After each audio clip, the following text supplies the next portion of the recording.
kembali bertapa sesuai ajaran gurunya. Tidakkah kau lihat adikku? Tubuhmu semakin lama, semakin gemuk saja.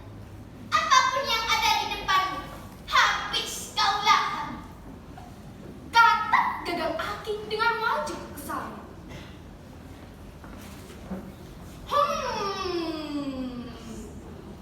Mau kan? Makanlah.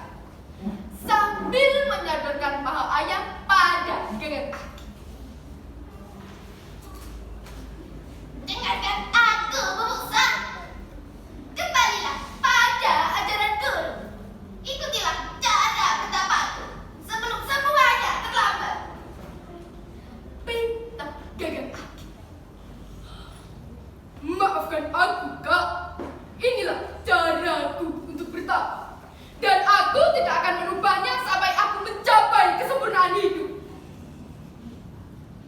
Jawab Bubuksa dengan tegas. Berlalulah Gagang Aking dengan perasaan kecewa karena tidak berhasil membujuk adiknya. Perseteruan kedua petapa ini ternyata terdengar oleh Dewa Siwa dan membuat kedamaian Swarga Loka sedikit terusik. Swarga Loka adalah surga atau kayangan tempat para dewa bersemayam. Ada dua orang petapa berebut Swarga Loka dengan cara yang berbeda. Dewa Siwa pun akhirnya mengutus Kalawijaya untuk turun ke bumi, menyamar sebagai harimau putih untuk menguji keduanya. Barang siapa yang berhasil melewati ujian dari Kalawijaya, dia yang berhak naik Swarga Loka. Turunlah Kalawijaya ke bumi mendekati Gagang Aking dengan mengubah wujudnya menjadi harimau putih.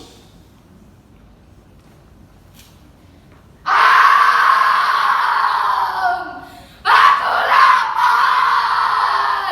Aku lapar! Kata harimau putih pada Gagang Aking.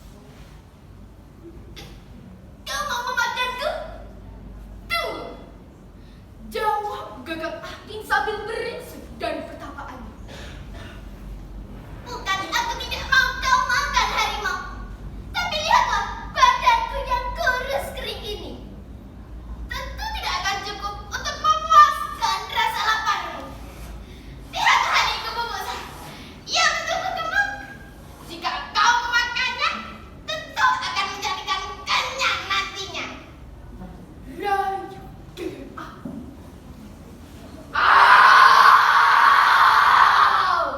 Benar juga kau, kata harimau putih sambil mengangguk-angguk dan mulai mendekati Bubuksa. Bergembiralah Gagang Aking pada saat itu.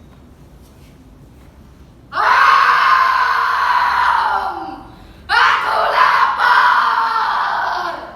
Maukah kau jadi santapanku hari ini, Bubuksa? Pinta harimau putih. Hah? Maksudmu? Aku? Jawab Bubuksa dengan wajah kaget campur bingung. Iya, siapa lagi? Bukankah tubuhmu gemuk? Kau pasti bisa memuaskan rasa laparku. Kata harimau putih menyakiti. Harimau putih. Selama ini, aku telah menjalani pertapaan. Segalanya telah aku makan. Jika dengan kau memakanku, kau bisa menjaga hutan ini dengan lebih kuat lagi. Makanlah.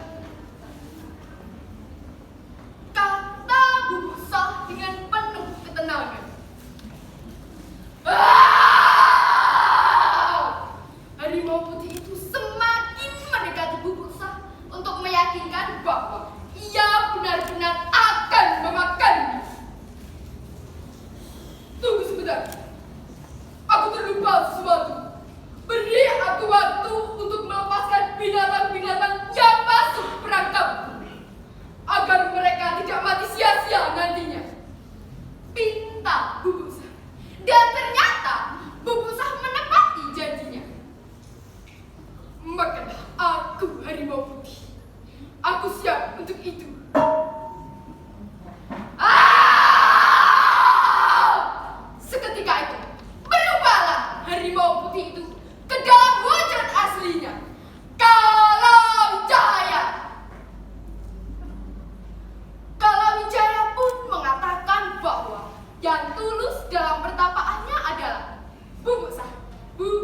Gagang Aki.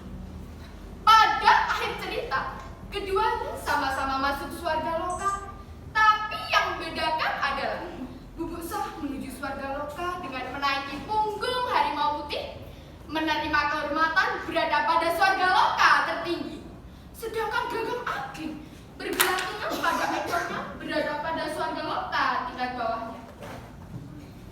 Nah, teman-teman, sampai di sini dulu dongeng Yudin tentang Bubuk Sah dan Gagang Aki. Sampai jumpa di dongeng Yudin yang lebih seru lagi. Baik, tepuk tangan yang meriah Bapak Ibu untuk peserta nomor 19.